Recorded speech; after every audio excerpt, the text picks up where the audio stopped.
Gracias a Dios porque podemos alabarle. Ahora vamos a escuchar su palabra.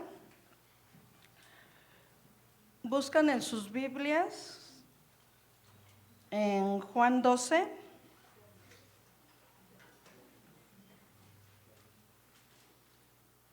de los versículos del 12 al 15. Cuando lo tengan me indican con un amén.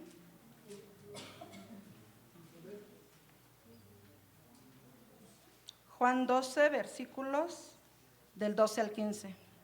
¿Lo siguen con su vista? La palabra del Señor nos dice: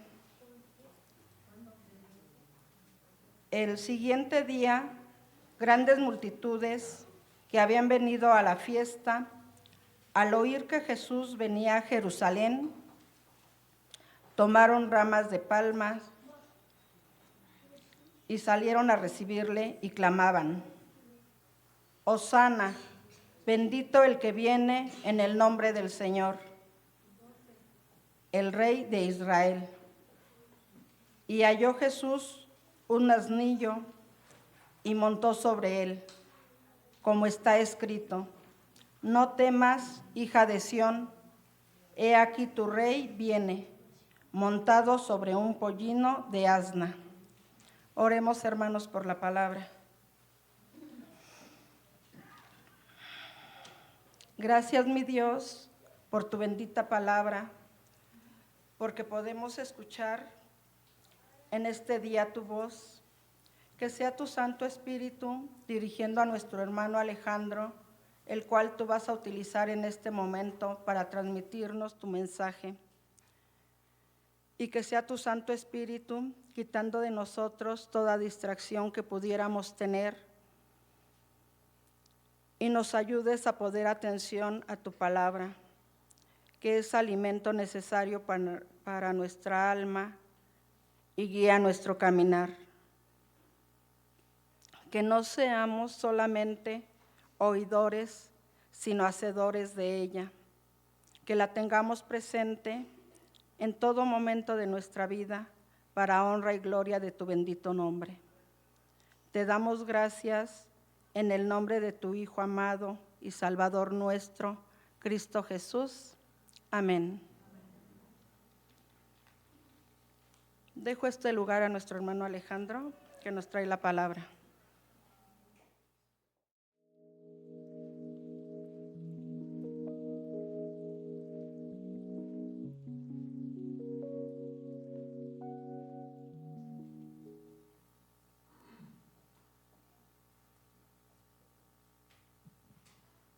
Buenas tardes.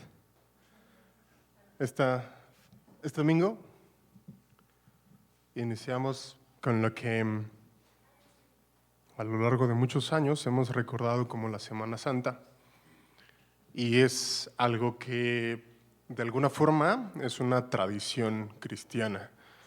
Es una tradición cristiana, católica. También los católicos recuerdan la Semana Santa. De hecho, en el calendario escolar hay unos días ahí apartados. Es algo que está por tradición en este país desde hace mucho tiempo. Y antes nada más de hablar de lo que en este recordatorio que tenemos de cada Semana Santa, específicamente hablando de la última semana que el Señor Jesús vivió en esta tierra, quiero nada más hablar un poquito de a veces lo que sucede con las tradiciones es que se vuelven eso, tradiciones, y es algo que repetimos cada año porque se repite cada año, ¿no? Porque el calendario dice que la última semana de marzo, primera semana de abril es Semana Santa, y pues ahí dice, ¿no? Entonces vamos a hablar de la Semana Santa. Pero no, hay algo más relevante, hay algo que acontece, incluso con algo tan sencillo, pero a veces tan desconocido por nosotros, y cuando digo nosotros hablo de los que somos creyentes en Cristo. Es el hecho de dónde viene, qué hace, o sea, de dónde viene, por qué se recuerda, por qué es relevante. Una de las cosas de las que quiero hablar así muy rápido es de algo tan sencillo, pero a veces tan desconocido, que es este recordatorio de esta última semana de la vida de Cristo. Lo sacamos de algo que dice un libro que conocemos como Biblia, ¿no? Y ayer hablaba con los jóvenes acerca de la Biblia y me ponía a pensar recientemente en ¿por qué creemos lo que dice la Biblia? ¿Mm? ¿Por qué cree usted lo que dice la Biblia? Y quizá la respuesta más común sea, pues la creemos porque decimos que es palabra de Dios, ¿no es cierto? Bueno, yo quiero nada más hacer aquí una pequeña paréntesis antes, le digo, de entrar a lo que tiene que ver con el Domingo de Palmas, que es de lo que leíamos al principio, para decir lo siguiente: la Biblia se puede creer lo que dice en la Biblia porque nosotros asumimos que es palabra de Dios, pero también se puede creer y se puede defender lo que existe, lo que dice en la Biblia desde otro punto de vista, no solo desde el punto de vista de la fe. Se puede defender lo que dice la Biblia desde el uso de la razón, desde el uso de lo que tenemos a la mano. Y mire, el detalle es el siguiente: existe un pueblo que hoy conocemos como Israel. No es necesariamente este Israel, el Israel que existió hace más de 2000 años y desde hace más de 2000 años existía, pero existe un pueblo que es Israel, al que se le reveló el Señor a partir del principio de la creación. Y entonces este pueblo tiene una tradición oral muy arraigada. Los hebreos, los judíos, tienen una tradición oral muy arraigada y pasaban todos sus escritos de forma oral. Y todo lo que pasaban de forma oral también tenían una tradición literaria muy rigurosa. Todo lo que pasaban de boca en boca, además de pasarlo de boca en boca, lo dejaban escrito de forma textual. Y la tradición oral quedaba respaldada por la tradición escrita. Todo lo que se copiaba se procuraba que fuera fiel, que fuera preciso, que fuera exacto, que no se le cambiara ninguna letra, que no se le cambiara ninguna palabra, que no se le cambiara ningún significado. Se dice incluso que si se estaba haciendo la copia de algo, de un relato, de una tradición, de algo oral que se pasaba de generación en generación, si se estaba haciendo esa transcripción y llegaban a un punto donde alguien se equivocaba y ponía una coma, un ejemplo, donde no era, esa copia se destruía y se volvía a empezar esa copia. Es decir, la tradición era tan rigurosa que eso de alguna forma asegura la fiabilidad de lo que estamos leyendo. Porque sí sabe que la Biblia es un compendio de libros, ¿no es cierto?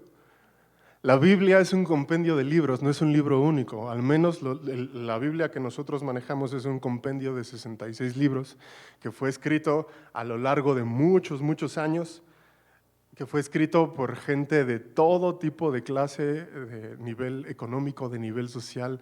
Era gente con estudios, era gente sin estudios, era gente campesina, era gente en tiempos de guerra, era gente en tiempos de paz. Y todos los escritos que tenían por tradición y todas las libros que tenían acerca de su historia se procuraban guardar con este celo que les mencionaba al principio. Se procuraban guardar con un celo tal que, les repito, si algo estaba mal escrito, eso se destruía y se volvía a escribir. Ahora, por ejemplo, pensemos en lo siguiente. ¿Usted ha visto un billete de 20 o un billete de 500? ¿No? En esos billetes de 20, para los que tenemos más años, o en los billetes de 500 aparecía alguien, aparece una foto, o lo que asumimos que es una foto. ¿Quién aparece en esos billetes? ¿Quién?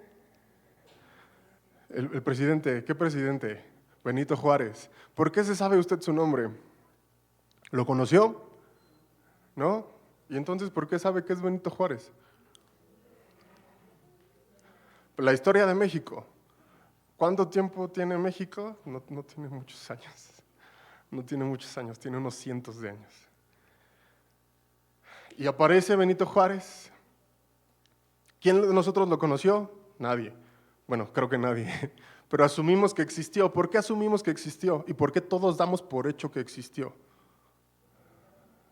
Porque hay un registro de la historia de este país donde se puso que esa persona existió, que esa persona fue presidente de México, y entonces la gente encargada de la educación pública de este país le parece que es relevante y se pone, y solo no parece que es relevante para la historia, sino para otras tantas cosas. Pero el detalle es que por eso nosotros asumimos que existió una persona que era muy pequeña de estatura, que la historia mexicana dice que era un pastor y que se hizo presidente, que es un ejemplo de superación y tal. Eso yo lo sé porque me lo enseñaron y yo asumo que es verdad, ¿no es cierto? Y yo creo que usted asume que es verdad. Yo no sé si era como el billete de 20, pero yo veo el billete de 20 o el de 500, ese lo veo menos, pero también lo veo.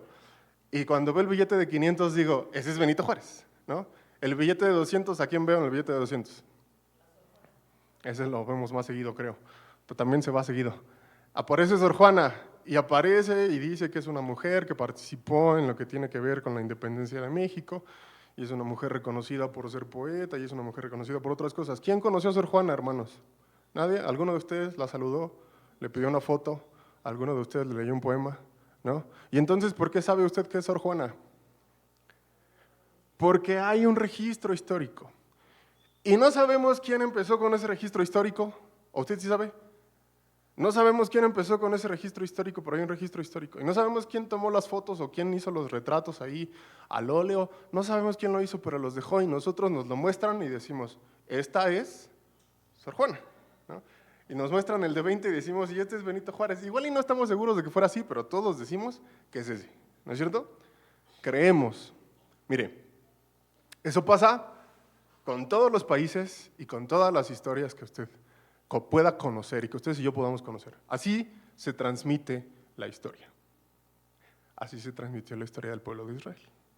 A lo largo de miles de años, el pueblo de Israel se dedicó a pasar de manera oral los registros de quién fue Abraham, de quién fue Isaac, de quién fue Moisés, de quién fue Jacob, de quién fue toda esa gente de la que ustedes y yo leemos en el Antiguo Testamento y llegamos al Nuevo Testamento, donde aparece la historia de alguien más. Aparece la historia de una persona, un niño que dice que nace en condiciones milagrosas y se llama su nombre, ¿cómo? Jesús. Este relato que nosotros leemos y que damos por válido es atacado, no solo la historia de Jesús, sino todo lo que dice la Biblia, es atacado porque se dice que no es fiable, se dice que se ha mal traducido. La verdad es que, mire, como dato, usted ha escuchado de Homero, de la antigua Grecia, no del de los Simpson, el de los Simpson es mucho más reciente, Homero de la historia griega, ¿sí? He escuchado de la Ilíada, la Odisea, son obras muy famosas, yo no lo he leído, no soy un hombre de lectura, pero de esas obras y de ese Homero se dice que se han encontrado alrededor de unas 20 copias. Se han encontrado de otras obras de Homero unas 643 copias. Y han pasado muchos años de ese Homero y de esas obras, y esas obras se le atribuyen a Homero, ¿no? Unas 643 copias de ese tiempo, 643 copias originales, se han encontrado de la Ilíada, de la Odisea, de esos libros de Homero, y se dan por autoría y por validez de Homero. ¿Sí me explico? ¿Hasta aquí vamos todos? Ok, hablando de la Biblia, no de toda la Biblia, pero de algunos libros, como Isaías o algunos otros tantos libros, se han encontrado unas 14,000 copias. 14,000 originales de lo que dice la Biblia. 14,000 rollos escritos, iguales, idénticos, de lo que dicen libros como Isaías, como Jeremías, de lo que dicen los evangelios. ¿Sí nota la disparidad de lo que se ha encontrado de una cosa y de otra? Bueno, la gente duda más de lo que dice la Biblia que de lo que dicen de Homero. ¿Sí me explico? ¿Sí seguimos todos aquí? Lo que tenemos como una tradición no surge de la nada. Sí creemos, y así lo mencionamos, que la Biblia es revelación divina. Pero no solo es revelación divina, es un acto histórico riguroso de gente que se dedicó a recopilar todos los hechos que pudo recopilar de las cosas que conoció. Vamos al libro al libro de Lucas. Lucas, por favor.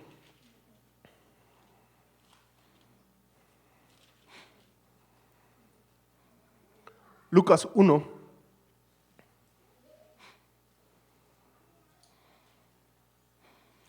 Le repito, me parece bueno hacer este paréntesis para decirle de dónde viene lo que creemos, porque esto que le estoy diciendo, no tiene mucho que lo conozco.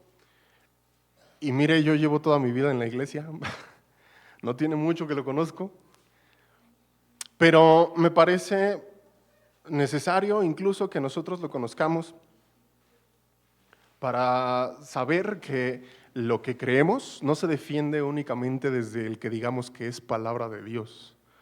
Hay argumentos históricos sólidos para decir que lo que creemos existió, sucedió. Hay muchas otras cosas, no voy a ahondar más en esto, pero de verdad, para los que son creyentes, sepamos en qué creemos, sepamos de dónde sale lo que creemos y se valen las preguntas y se valen los cuestionamientos, sepamos defenderlos más allá de es lo que dice el Señor. Mire, le repito, yo creo que es un argumento muy válido, pero porque yo creo en Dios. Necesitamos poder hablar de esto con la gente que no conoce a Dios. Y hay argumentos para hablar de esto con la gente que no conoce a Dios sin decirle, es que Dios dice. Hay más, hay mucho más. Pero voy a Lucas 1, capítulo 1, versículo 1. Puesto que ya muchos han tratado de poner en orden la historia de las cosas que entre nosotros han sido ciertísimas, tal como nos lo enseñaron los que desde el principio lo vieron con sus ojos y fueron ministros de la palabra, me ha parecido también a mí, después de haber investigado con diligencia todas las cosas desde su origen, escribírtelas por orden, oh excelentísimo Teófilo, para que conozcas bien la verdad de las cosas en las cuales has sido instruido. Lucas no fue un testigo ocular de lo que aconteció con Jesús, pero Lucas escribe algo que conocemos como el Evangelio de Lucas. Y después escribe lo que ya vimos y estudiamos algunos jueves en los meses pasados, que es el libro de los Hechos. Hace también una recopilación de lo que acontece en los primeros años de la iglesia. Y en este tratado, que conocemos como Evangelio, lo primero que se encarga de decir es, mira, yo me dediqué a preguntarle a quien lo vio. Yo me dediqué a investigar. Mira, Lucas dice, esto para mí es ciertísimo, pero no solo es ciertísimo porque yo estoy creyendo en quien me lo está diciendo, sino yo me he dedicado a investigar, a preguntar, a conocer, a recabar datos y dice, de quienes lo vieron con sus ojos, de quienes fueron ministros de la palabra, y me ha parecido también a mí, después de haber investigado con diligencia todas las cosas desde su origen, escribírtelas por orden, oh excelentísimo Teófilo, para que conozcas bien la verdad de las cosas en las cuales has sido instruido. De lo que hablamos en esta Semana Santa es un evento que ocurrió. Es un evento que está registrado por gente que lo vio de forma presencial, por gente que se dedicó a transmitirlo de forma oral y a transmitirlo de forma oral de la manera más precisa posible, y no se quedó solo en la tradición oral, sino que se dedicó a transcribirlo de la forma más precisa e impecable posible. Lo que leemos es verdad. Lo que leemos acerca de un niño que nació, de un niño que vivió de una forma en la que nadie más vivió, que enseñaba con una autoridad que nadie más enseñaba, que hacía lo que nadie más hacía, es real. Ahora, miren, gran parte de la historia y gran parte de la academia reconoce a Jesús como eso, como un ser histórico que existió. En este caso, Lucas, con un interés primeramente histórico, se dedica a recabar esos datos. Pero Lucas no se dedica únicamente a decir lo que existió como una persona que nació en Belén, que vivió más o menos 30 años, que fue crucificado injustamente, sino que llega a decir muy claramente lo que aconteció después de su muerte, que es un hecho sobrenatural. Y lo que acontece en los primeros años de la iglesia, que en los primeros años de la iglesia también acontecen cosas sobrenaturales. Y ahí es donde entra nuestra fe, porque nosotros creemos que este hecho histórico no es solo eso, no es solo un hecho histórico, sino es un hecho que además tiene una repercusión en la eternidad de todos nosotros. Así que, hermanos, con esto en mente, todo lo que vamos a recordar esta semana, téngalo por cierto, porque además de decir y de reconocer hoy nosotros, por gracia, que es palabra de Dios, hay una fiabilidad total de que lo que leemos fue real. Dicho esto, vamos a Lucas 19.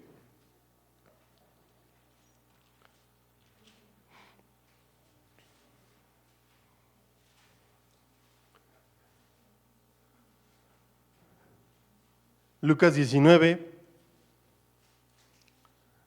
Lucas que agarra y recopila todo lo que puede recopilar de forma histórica precisa, después de narrar el nacimiento de Jesucristo, y no solo el nacimiento de Jesucristo, sino su genealogía y algunos detalles de los que puede hablar. Obviamente no recopila todo, 30 años de la vida de alguien es extenso, muy extenso, lo que se puede contar, pero recopila las cosas relevantes. Y llegando al capítulo 19, al versículo 28, habla de lo que conocemos hoy como la entrada triunfal en Jerusalén. Dice desde el versículo 28. Dicho esto, iba adelante subiendo a Jerusalén, y aconteció que llegando cerca de Betfagé y de Betania, al monte que se llama de los Olivos, envió 2 de sus discípulos diciendo: id a la aldea de enfrente, y al entrar en ella hallaréis un pollino atado, en el cual ningún hombre ha montado jamás. Desatadlo y traedlo. Y si alguien os pregunta: ¿por qué lo desatáis?, le responderán así: porque el Señor lo necesita. Fueron los que habían sido enviados y hallaron como les dijo, y cuando desataban el pollino, sus dueños le dijeron: ¿por qué desatáis el pollino? Ellos dijeron: porque el Señor lo necesita. Y lo trajeron a Jesús, y habiendo echado sus mantos sobre el pollino, subieron a Jesús encima. Y a su paso tendían sus mantos por el camino. Cuando llegaba ya cerca de la bajada del monte de los Olivos, toda la multitud de los discípulos, gozándose, comenzó a alabar a Dios a grandes voces por todas las maravillas que habían visto, diciendo: bendito el Rey que viene en el nombre del Señor, paz en el cielo y gloria en las alturas. Me voy a detener aquí tantito, porque vamos a tratar de pensar en este momento.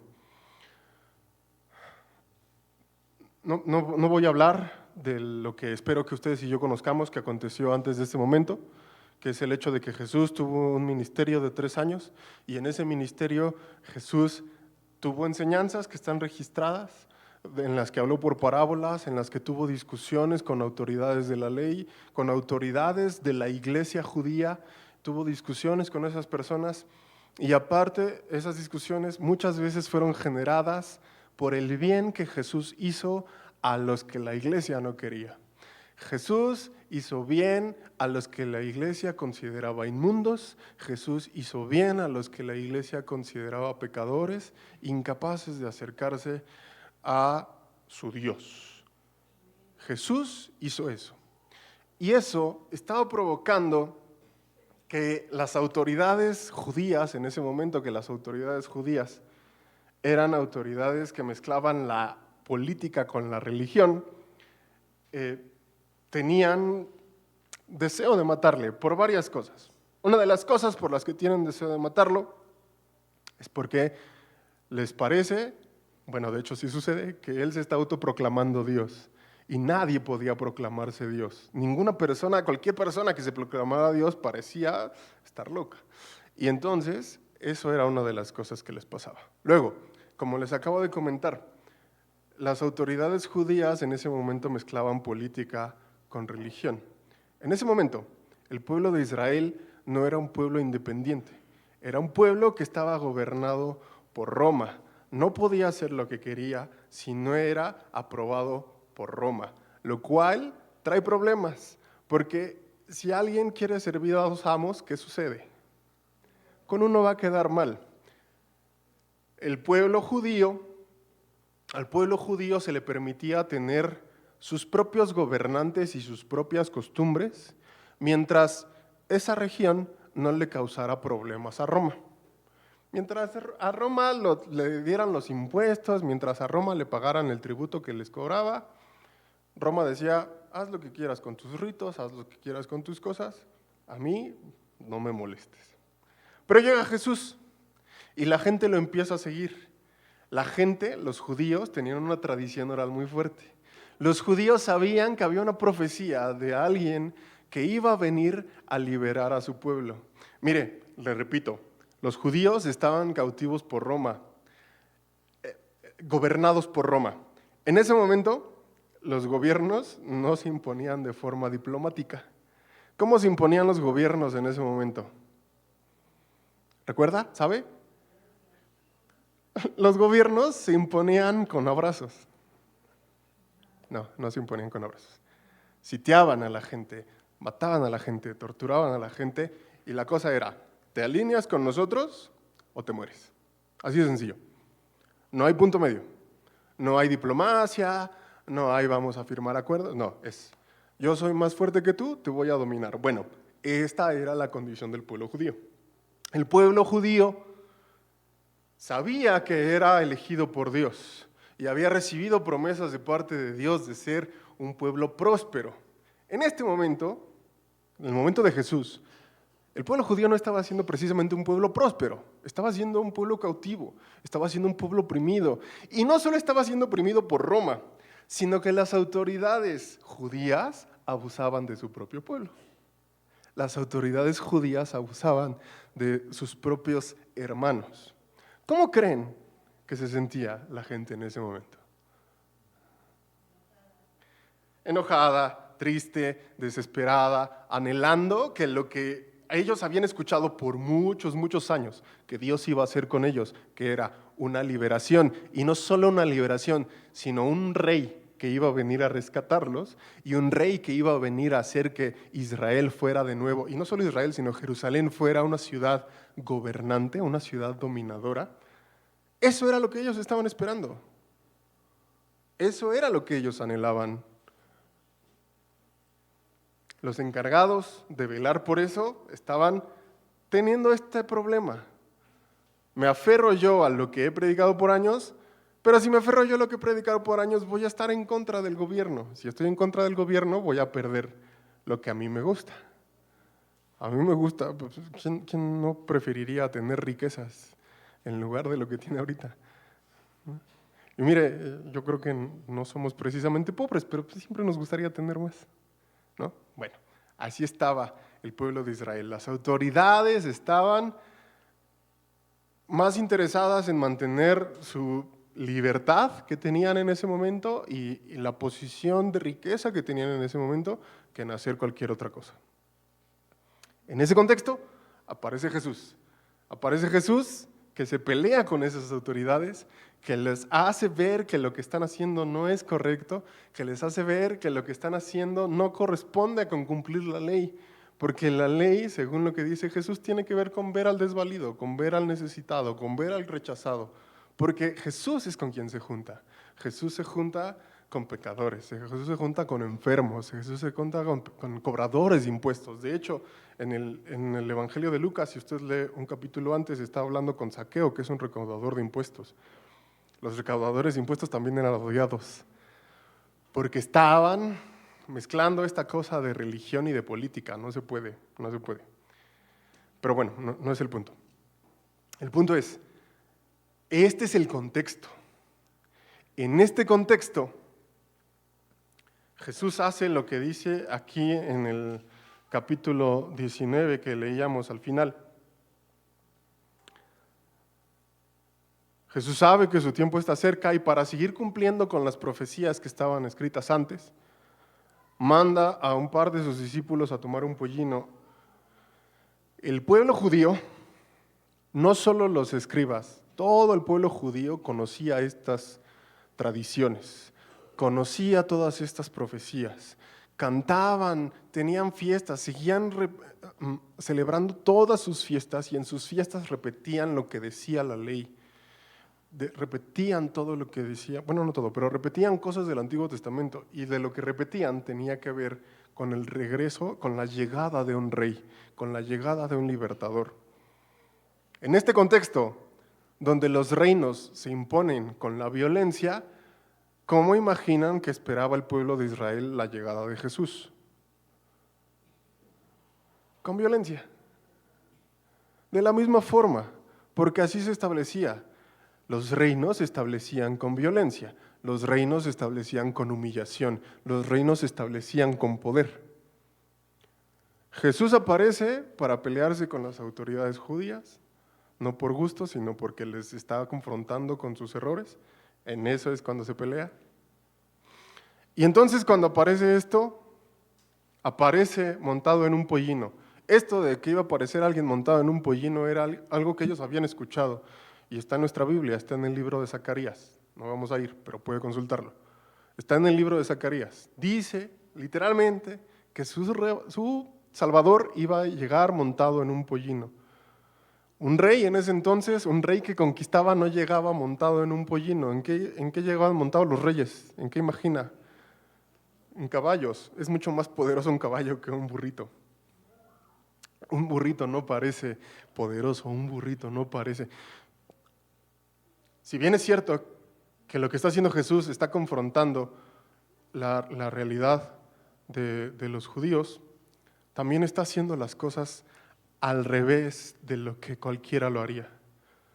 Porque no solo se está juntando con los pecadores, sino que Él está enseñando a sus discípulos, y no solo a los 12, porque había mucho más que 12 discípulos, estaba enseñando a sus discípulos a poner la otra mejilla, a llevar la carga a una milla extra, a bendecir al que los maldice, a no solo no codiciar, no adulterar con la mujer del prójimo, sino que no codiciarla, ni siquiera pensarlo. El Señor Jesús está enseñando algo que va más allá de las acciones y está compartiendo la forma de su reino, no la está compartiendo con la violencia que se compartía cualquier otro reino. Creo que este jueves hablábamos, no lo recuerdo, no recuerdo si fue este jueves. El detalle es que piense, por ejemplo, en el caso de Daniel. Cuando Daniel es llevado cautivo, en una de las muchas cautividades del pueblo de Israel, es llevado cautivo, pero no es llevado para ser esclavo, lo piensan utilizar como un sabio. Y cuando lo piensan utilizar como un sabio, le dicen, ven a estudiar lo que es de nosotros, del pueblo de Babilonia, ven a estudiar lo que tiene que ver con nosotros. Deja tus costumbres, deja tus tradiciones, deja tu idioma, deja tu nombre, es decir, parécete a nosotros, ¿no? Sé como nosotros, ¿no? Esa era la forma en la que los reinos terminaban imponiéndose, porque cambiaban la forma de pensar de la gente, cambiaban la forma. Ahora, si no lo hacías así, pues no te iban a estar sugiriendo que lo hicieras. Si decidías no hacerlo, sencillamente iban a terminar con tu vida, ¿no? Bueno, Jesús viene y también viene a hacer lo mismo, viene a decir, cambien su forma de vivir, es necesario que cambien su forma de vivir, pero en el caso de Jesús, no va a matar al que no le haga caso, va a seguir intentando que cambie, va a seguir intentando que cambie y no solo va a intentar que cambie con el discurso que le da, sino que Él viene a vivir de la forma en la que nadie había vivido en ese entonces. Él no viene a decirles cómo se vive la vida del reino de los cielos. Él viene a vivir la vida del reino de los cielos. Y es un reino que se establece y que se comparte y que se propaga de forma diferente a cualquier reino tradicional. Y eso es algo que molesta en ese momento y eso es algo que sigue molestando en este momento. Eso es algo que a lo largo de la historia se repite. Es incómodo. Sí es incómodo. Porque sí extiende la misericordia, pero también señala el pecado, y eso es incómodo. Eso es incómodo. Regresando a este contexto, el pueblo está viendo que se está cumpliendo la profecía de que alguien, no era cualquier alguien, era alguien que ya había sanado enfermos, era alguien que unos días antes había resucitado a Lázaro, era alguien que había hablado con autoridad en el templo. Era alguien que era conocido por ser diferente al resto. Ese alguien entra montando un pollino, montando una cría de un burro, y entonces el pueblo asume que es el rey. Le voy a decir algo, no se equivocó, era el rey. Cuando baja, en el capítulo 19, voy a seguir leyendo, más bien voy a regresar al versículo 38, desde el 37, cuando llega, Lucas 19, 37. Cuando llegaban ya cerca de la bajada del Monte de los Olivos, toda la multitud de los discípulos, no solo eran 12, Jesús tenía muchos discípulos, al menos 50, esos eran al menos. Imagínense esa cantidad de gente, empieza a hacer alboroto, empieza a hacer ruido y dice, gozándose comenzaron a alabar a Dios a grandes voces. No era algo pequeño, era algo que fue evidente, porque además, piensen esto, los judíos eran un pueblo de fiestas. En ese momento estaba por celebrarse la Pascua. Todos los judíos estaban cerca de esa ciudad. Todos los judíos estaban camino a esa ciudad. No era algo que pasó desapercibido, era algo que todos notaron. Baja Jesús en un burro y la gente empieza a hacer ruido. Es algo que llama la atención, llama la atención. Comenzó a alabar a Dios a grandes voces por todas las maravillas que habían visto, diciendo, bendito el Rey que viene en el nombre del Señor, paz en el cielo y gloria en las alturas. Entonces, algunos de los fariseos de entre la multitud dijeron, Maestro, reprende a tus discípulos. Jesús les dice, miren, si yo les pido que guarden silencio, las piedras van a hablar. No hay forma de que se esconda lo que está sucediendo. No hay forma.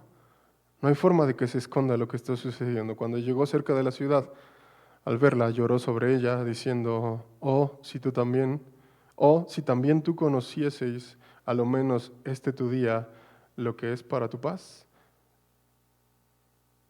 Mas ahora está encubierto de tus ojos, porque vendrán días sobre ti cuando tus enemigos te rodearán con vallado, y te sitiarán, y por todas partes te estrecharán, y te derribarán a tierra y tus hijas dentro de ti. Y no te dejarán en ti piedra sobre piedra, por cuanto no conociste el tiempo de tu visitación. Al mismo tiempo que Jesús entra y que Él sabe que la gente lo está reconociendo como rey, y que Él sabe que no es algo que está haciendo por coincidencia, Él sabe que está cumpliendo las profecías que antes habían sido reveladas al pueblo de Israel. Él sabe que está cumpliendo la palabra y al saber que está cumpliendo la palabra, sabe que eso va a hacer enojar más a la gente que lo quería matar. Él sabía que su tiempo estaba cerca. Es por eso que tampoco hace nada por callarlo. Si usted recuerda, en algunas otras ocasiones, cuando la gente quiere hablar de Él, el Señor Jesús le dice, no, espera, no hables, no digas, no cuentes que yo hice las cosas. En este caso, el Señor ya no hace nada por detenerlo. El Señor sabe que en ese momento está cerca de cumplirse lo que estaba profetizado acerca de Él. Le repito, y me parece fundamental que recordemos esto que acabo de mencionar al principio, esas profecías no son únicamente revelación divina, es también obra de hombres que con toda conciencia se dedicaron a traspasar esa revelación de persona en persona de la forma más rigurosa posible. No hay forma de decir que esto no es lo que es. No hay forma de decir que en Jesús no se está cumpliendo lo que había sido escrito muchos años antes. Muchos. Jesús sabía que su tiempo estaba cerca. Jesús sabía que lo que estaban diciendo aquí era verdad. Él era el rey. Pero también sabía, y nunca tampoco fue algo oculto, que mucha de esta gente, si no es que toda, se iba a decepcionar de la forma en la que estaba estableciendo su reino. Porque, recuérdelo, piénselo, el reino no se establece con la violencia que ellos hubieran querido. Era un pueblo que estaba necesitando venganza, eso era lo que estaba necesitando. Era un pueblo que estaba necesitando alivio no solo de Roma, sino de sus propios gobernantes. Era un pueblo que eso no estaba necesitando. Era un pueblo que eso anhelaba. Y aunque escuchó todas las enseñanzas de Jesús en el monte, y aunque vio todas las obras de Jesús y sus milagros, le costó ver, le costó entender que la forma en la que se establece el reino no era con ese tipo de violencia, no era con ese tipo de poder, era con un poder que primero se humilla, era con un poder que primero se somete, era con un poder que sirve a los demás, con un poder que no está para ser servido, con un poder que sirve. Y ese rey establece las bases de lo que espera que sea su reino, de lo que está formando con su reino. Esta escena de total gozo y total aclamación por un rey, bastan 7 días para que cambie, incluso menos. Esta escena de total gozo y total pensar que él era el rey se desvanece muy pronto. La razón por la que se desvanece es porque al pueblo le costó aceptar que el reino no se establece como ellos quieren. Y mire, cuando hablamos a veces de este tipo de cosas del pueblo de Israel decimos, ay, ¿cómo es posible que no entendieran? No hay mucha diferencia con la iglesia de hoy en día. A veces la iglesia de hoy en día está tan atorada pensando en las injusticias de este mundo, injusticias que son reales, no lo voy a decir que no, cosas que duelen, cosas que lastiman, injusticias no solo a nivel social, sino injusticias sobre cada uno de ustedes y de nosotros, de mí de manera individual. Y entonces algunos vivimos esperando que el rey vuelva y que se establezca el reino cuando el rey vuelva. La realidad es que no necesita volver el rey para que el reino se manifieste. Y ahí es donde entramos nosotros. En esta semana, donde consideramos este suceso que es crudo, que es terrible, que es difícil de procesar, que es la muerte de un inocente, y la muerte no de manera suave ni de manera amable, es una muerte difícil. Utilicémoslo también para considerar qué es lo que estamos esperando acerca del regreso de nuestro rey. Porque mire, le repito, cuando vemos esta escena decimos, ¿cómo es posible que no hubieran entendido que en Jesús estaban cumpliendo las profecías? Al día de hoy, nosotros como creyentes hay una profecía que estamos esperando que se cumpla, que es que el Señor vuelva, ¿no es cierto? Bueno, ¿cómo estamos esperando que se cumpla? ¿Estamos nada más aquí sentados esperando que el Señor vuelva? ¿O estamos con nuestra vida acompañando lo que en algún momento cantamos como este pueblo de Israel, reconociendo Hosana al Rey, Hosana al que viene en el nombre del Señor? Estableciendo el reino de la forma en la que Jesús estableció el reino. No con violencia, no con imposición de poder, sino con servicio y con humildad. ¿Qué estamos haciendo? ¿Nada más estamos esperando pacientemente el regreso del Rey? Venimos los domingos y tiramos nuestras palmas, pero nada más los domingos. O durante toda nuestra semana declaramos que Él es el Rey. ¿Qué hacemos? ¿Qué hacemos? Y esa es la reflexión, hermanos. Número 1, yo espero que nos quede claro que lo que creemos, lo creemos no únicamente porque decimos que es palabra de Dios, sino porque es totalmente fiable. Lo que leemos en la Biblia tiene validez y tiene forma de probarse no solo desde la fe, desde la razón. Número 1. Número 2. Esta semana es una semana en la que consideramos esta última semana de la vida de Jesucristo.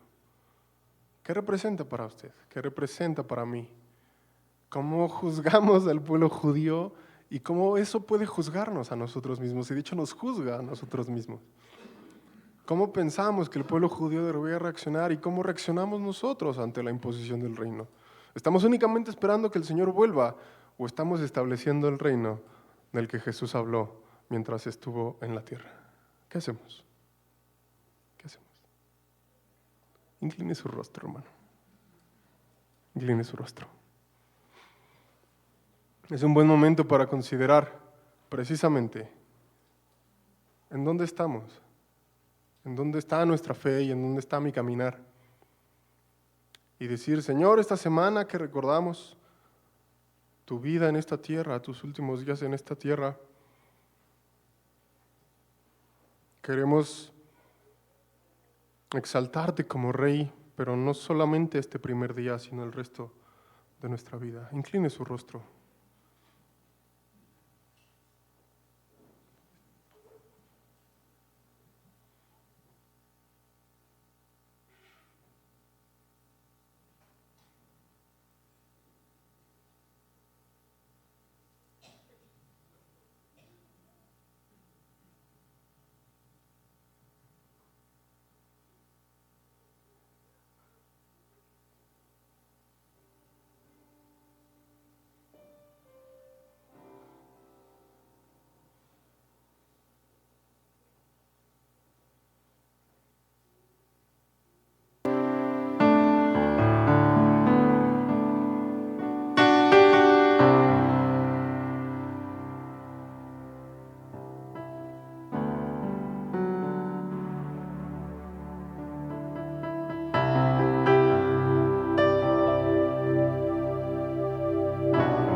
Señor bueno, este día que comenzamos a recordar los últimos días de Jesucristo en esta tierra, y específicamente este día que recordamos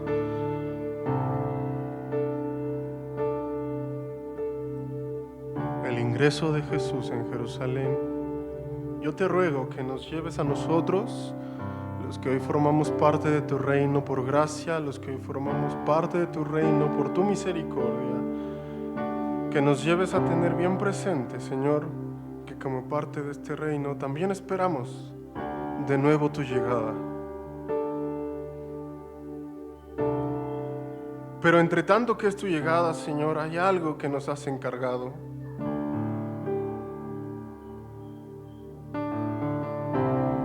Hay una responsabilidad que has puesto sobre nosotros y, Señor, no nos has dejado con la responsabilidad ahí a nuestra propia suerte. Nos has dado todo lo necesario.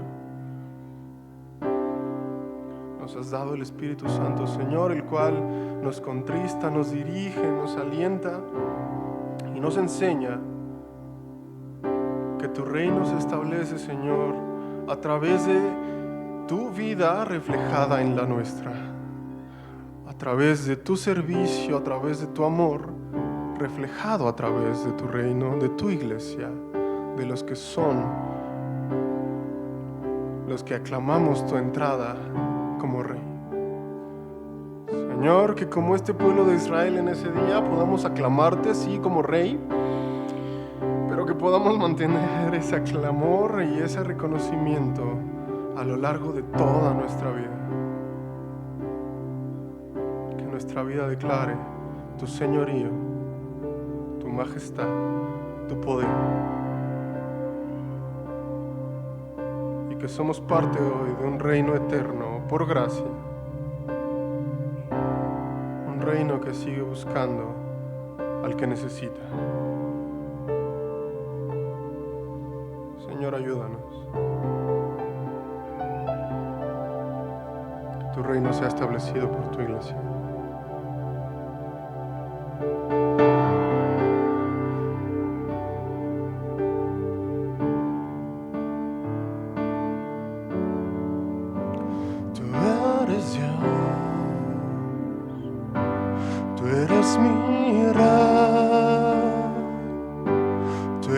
Señor Jesús,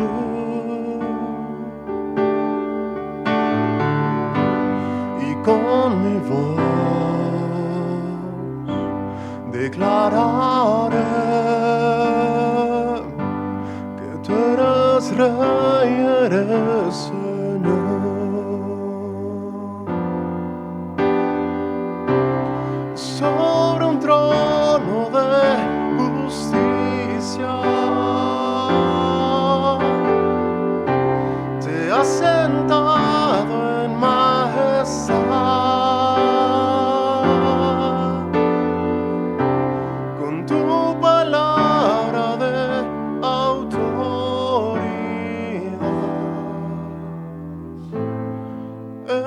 mi vida reinarás.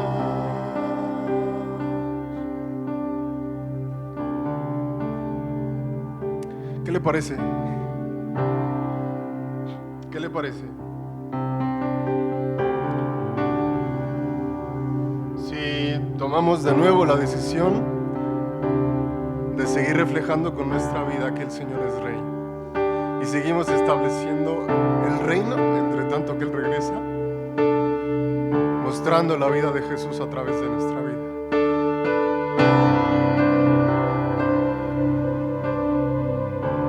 Si así lo siente, póngase de pie y vamos a declarar esto de nuevo.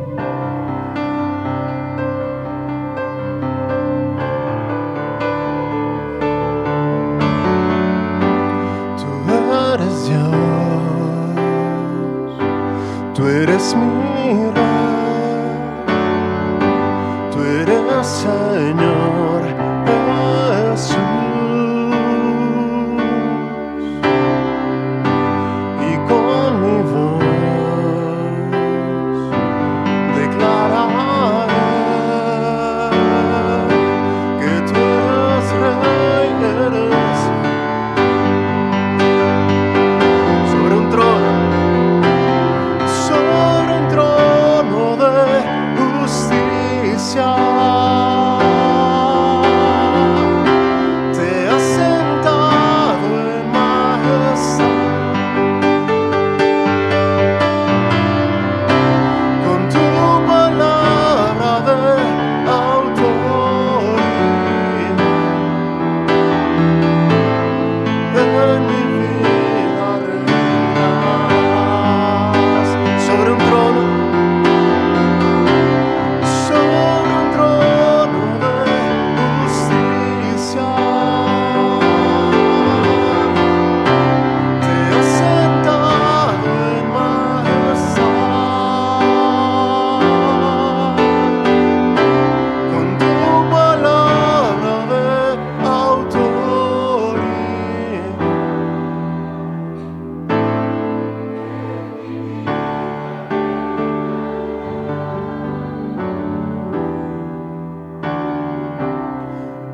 en mi vida reinarás.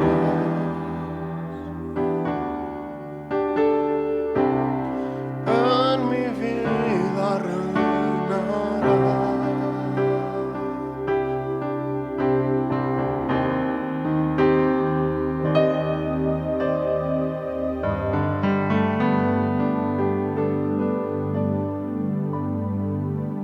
Muy bien, hermano. Gloria a Dios. Hosana al que viene. Amén. Tome su lugar y vamos a continuar.